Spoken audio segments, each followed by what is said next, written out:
ரொம்ப நாள் கழிச்சு திராவிட மூத்த பத்திரிகையாளர் திரு மணி அவர்களை குறித்து தான் பார்க்க போறோம். நம்ம திமுகவ கழுவி கழுவி ஊத்தி காரி துப்பி வச்சிருக்காரு. முதல்ல இந்த ஒரு குட்டி கிளிப்பிங்க பாத்துருங்க. மத்தத பின்னாடி பார்க்கலாம். கூட இப்போ காங்கிரஸ்க்கு கடந்த முறை 25 கொடுத்தாங்க. இந்த தடவை 30%னா 10 சீட்டு கூட கொடுக்கணும். அப்புறம் எல்லா கட்சிகளுக்கும் 6 6 கொடுத்தவங்களுக்கெல்லாம் 8 8ன்னு கொடுக்கணும்.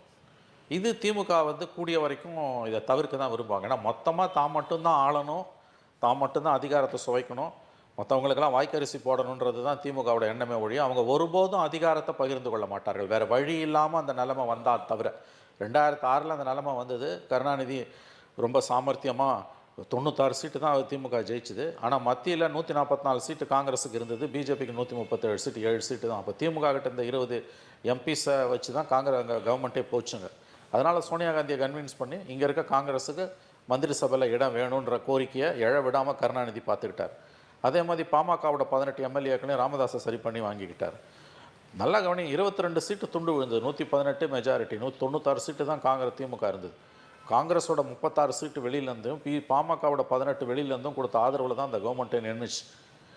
இன்றைக்கி ஒருவேளை அப்படி ஒரு நிலைமை வந்ததுன்னா திமுக ஒரு உதாரணத்துக்கு சொல்கிறோம், 118 மேஜிக் மார்க், திமுக ஒரு 98 சீட்டு அல்லது 100 சீட்டுன்னு வச்சுக்கோங்களேன், 18 சீட்டு துண்டு விழுதுன்னா இந்த தடவை கண்டிப்பாக வெளியிலேருந்து ஆதரவு கொடுக்க மாட்டாங்க. நிச்சயமாக அதிகாரத்தில் பங்கு எல்லா கட்சிகளையும் கேட்பாங்க. அதை நோக்கி தான் இந்த தடவை போகுது. ஆனால் அதை தேர்தலுக்கு முன்னால் ஒரு ப்ரீ கண்டிஷனாக கூட்டணி ஆட்சின்னு இவங்க வைக்க மாட்டாங்க. அந்த நெருக்கடியை ஸ்டாலினுக்கு கொடுக்க மாட்டாங்க. மாறாக கூடுதல் இடங்களை கேட்பாங்க. ஸ்டாலின் ரெண்டுத்துக்குமே ஒத்துக்காமல் அல்வா கொடுத்துட்டு போன தடவை கொடுத்த மாதிரி வெறும் 6 தான் இஷ்டம் இருந்தால் இருங்க இல்லை போன்னு சொல்லுவாரான்னா அதுக்கு வாய்ப்பு குறைவு. ஏன்னா இந்த தடவை பிஜேபி அதிமுக கூட்டணி வந்து அது மிக மோசமான கண்டிஷனில் இருக்குதுன்றது உண்மை. ஆனால் விஜய் ஃபேக்டர் வந்து திமுகவுக்கு பெரிய ஆபத்தாக இருக்குது. டர்புலன்ஸ்னுவாங்க, அது மிக ஆபத்தான சேலஞ்ச். 26 திமுகவுக்கு விஜய் தானே ஒழிய இந்த அலையன்ஸ் இருக்கிற மாதிரி எனக்கு தெரியல. ஏடிஎம்கே பிஜேபி அலையன்ஸோட விஜய் தான் வந்து அவங்களுக்கு பெரிய சேலஞ்ச். அலையன்ஸை விட விஜய் தான் மிகப்பெரிய சேலஞ்ச். ஏன்னா அவர் உடைக்கிறார் ஓட்டை. ஏடிஎம்கே பிஜேபி அலையன்ஸ் இப்போ கீழே ஜெல் ஆகலை, இன்னைக்கு ஆகலை, இன்னும் 6 மாதம் 8 மாதம் இருக்குது. அதில் 10 மாதத்தில் ஆகிறதுக்கு வாய்ப்பு இருக்குது, நான் மறுக்கல. ஆனால் ஆஸ் ஆஃப் நோ அவங்களுக்கு அது ஜெல் ஆகாதது ஒரு பெரிய அட்வான்டேஜ் டிஎம்கேக்கு. வேற அதுக்கு காரணம் இந்த மாதிரியான பேச்சுகள் தான் காரணமாக. எது அலைன்ஸ் தான், அது காரணம் கிடையாது. பிஜேபியோட மதவாத அரசியல் பிஜேபியை மொத்தமாக தமிழ்நாட்டில் யாருக்குமே பிடிக்கல. அதிமுக தொண்டர்கள்லேயே 70% மேலே இந்த அலைன்ஸை வெறுக்கிறாங்க. தலைவர்கள் வந்து தொண்டர்களை கன்வின்ஸ் பண்ணுறதுக்கு ரொம்ப ட்ரை பண்ணுறாங்க. நாளைக்கு அதில் வெற்றி பெறலாம், ஆனால் இன்றைக்கி அவங்க வெற்றி பெறலைன்றதான் உண்மை. அதனால் ஏடிஎம்கே பிஜேபி அலையன்ஸ் டேக் ஆஃபே ஆகலை. அதனால தான் விஜய்க்கு அழைப்பு எடுத்துக்கிட்டே இருக்காங்க. திமுகவோட சேலஞ்சு வந்து 26 விஜய் ஃபேக்டர் தான். ஆகவே இவங்க அதிகாரத்தில் பங்குன்றதை திமுக கூட்டணி பெருசாக கட்சிகள் எழுப்ப மாட்டாங்க, சீட்டு தான் கூட கேட்பாங்க.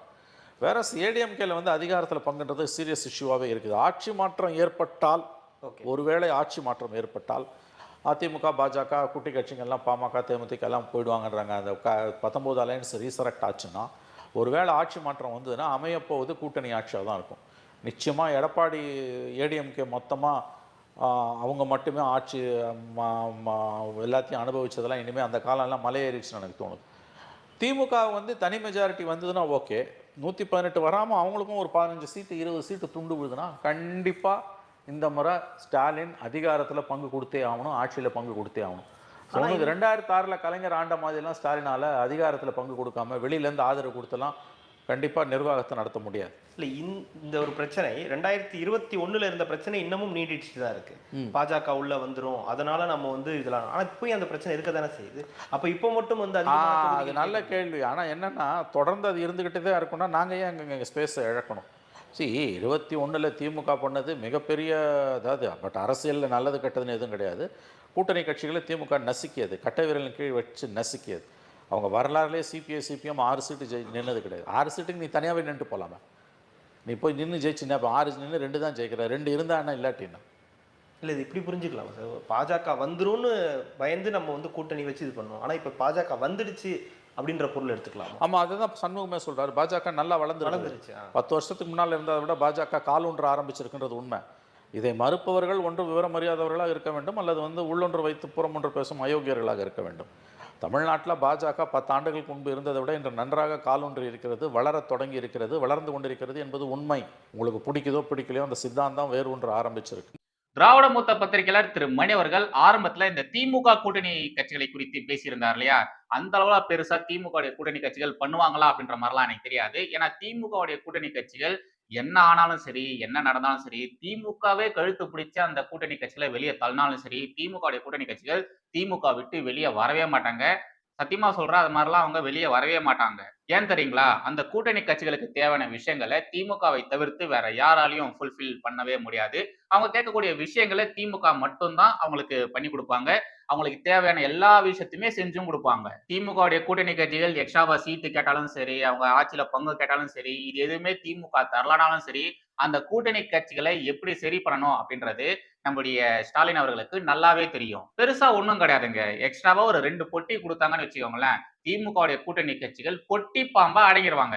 எக்ஸ்ட்ராவா 2 பொட்டி போதும். அவங்க எல்லாருமே பொட்டி பாம்பா அடங்கிருவாங்க. இது நல்லாவே திமுகவுக்கு தெரியும். திமுக தலைமைக்கு நல்லாவே தெரியும். அதனாலதான் பாருங்க, எவ்வளவு பெரிய பிரச்சனைகள் திமுக கூட்டணி கட்சிகள் பண்ணாலும், என்னதான் போராட்டங்கள், ஆர்ப்பாட்டங்கள் பண்ணாலும், பொதுவெளியில திமுகவை விமர்சனம் பண்ணாலும், திமுக தலைமை அதெல்லாம் பெருசா கண்டுக்கிறதே இல்ல.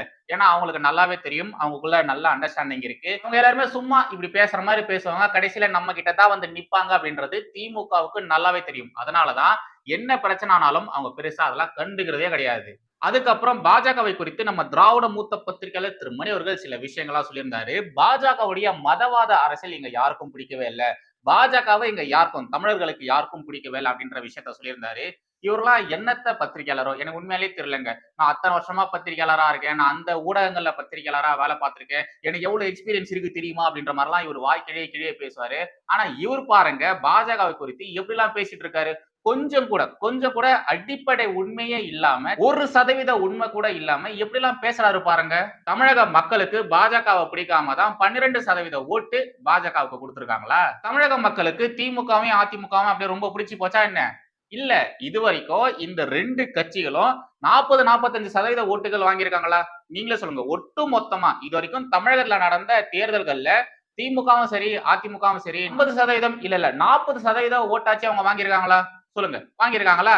உங்களுக்கு பாஜக மீது இருக்கக்கூடிய தனிப்பட்ட வன்மத்தை ஏன் சார் இப்படி இன்டர்வியூல வந்து கக்கிட்டு இருக்கீங்க? அப்புறம் விஜய் குறித்து இந்த சேனல்ல கொஞ்சம் நல்ல விதமா பேசியிருந்தாரு. இந்த சேனல்ல ஓகேங்களா? இந்த சேனல்ல விஜய்க்கு முட்டு கொடுக்குற மாதிரி பேசியிருந்தாரு. ஆனா வேற சேனல்ல விஜய் குறித்து எவ்வளவு மோசமால பேசியிருக்காரு தெரியுமா? ஒரு சேனல்ல ஒவ்வொரு மாதிரி பேசிட்டு வந்துட்டு இருக்காரு. இந்த இடத்துல இன்னொரு முக்கியமான சில விஷயங்களையும் நாம பதிவு செஞ்சே ஆகணும். நீங்க வாய் வியாபாரி அப்படின்ற ஒரு வார்த்தையை கேள்விப்பட்டிருப்பீங்க. அந்த வாய் வியாபாரி யார் தெரியுமா?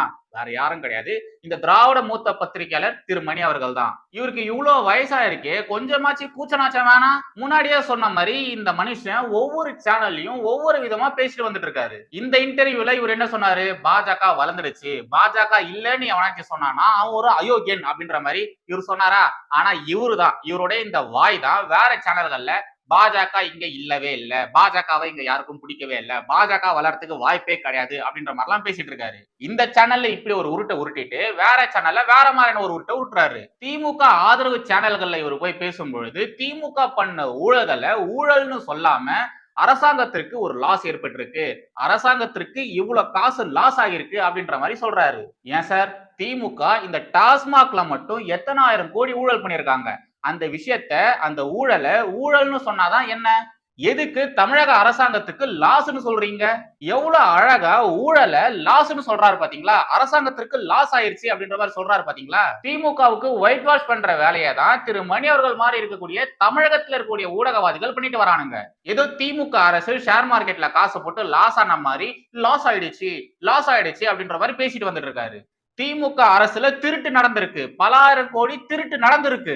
ஒரு திருட்டுக்கு இப்படி நீங்க முட்டு தரீங்களே, உங்களுக்கு எல்லாம் கொஞ்சம் கூட வெக்கமாவே இல்லையா சார்? இந்த ஆளுதான் கேட்பாரு, திமுக ஆட்சியில என்ன இங்க பாலாரும் தேனாரும் ஓடுதான்னு. ஆனா இவரே தான் திமுக ஆட்சி வரணும் அப்படிங்கிறதுக்காக மத்த கட்சிகளை குறித்து அவதூறுகளை பரப்புவாரு. இதுல இவர் பேருக்கு கீழே மூத்த பத்திரிகையாளர்னு ஒரு டேக்லைன் வேற. மூத்த பத்திரிகையாளர்னு போடுறதுக்கு பதிலாக மூத்த கொத்தடிமைன்னு போட்டுக்கோங்க சார், அதுதான் உங்களுக்கு கரெக்டா இருக்கும். இவர் அப்படியே யோகிய சீகாமணி இங்க பாஜக பத்தி பேச வந்துட்டாரு. அங்க தப்பு நடந்திருக்கு, அங்க திருட்டு நடந்திருக்கு, திருடி இருக்காங்க, மக்கள் காசை கொள்ளடிச்சிருக்காங்க, ஊழல் பண்ணிருக்காங்க. அது மட்டும் இல்லாம சிட்டிங் மினிஸ்டரா இருந்தவரை தூக்கி உள்ள வச்சிருக்காங்க. அதுக்கப்புறமா அவருடைய பதவியையும் பிடுங்கியிருக்காங்க. பல அமைச்சர்கள் மீது, பல திமுக அமைச்சர்கள் மீது இருக்கக்கூடிய வழக்குகள் நிலுவையில இருக்கு. திமுகல இருந்த ஒருத்தன் போதைப் பொருளா கிடைச்சிருக்கான். அவன் தான் கிங் பின்னா இருந்திருக்கான். அண்ணா பல்கலைக்கழக மாணவி விவகாரத்துல சம்பந்தப்பட்டவ ஒரு திமுக ஆதரவாளன் அப்படின்றத நாம பார்த்திருக்கோம். இவ்வளவு நடந்திருந்தாலும், இதை விட பல மோசமான விஷயங்கள் நடந்திருந்தாலும் நீங்க திமுகவுக்கு இப்படி முரட்டுத்தனமா முட்டு தரீங்களே, உங்க மூஞ்சிய கண்ணாடியில பார்த்து தூணு நீங்களே துப்பிக்கோங்க சார். அவ்வளவுதாங்க சின்னக்கான கண்டென்ட். மறுபடியும் அடுத்த ஒரு வீடியோல சந்திக்கிறேன். நன்றி, வணக்கம். ஜெய் ஹிந்த், வந்தே மாதரம்.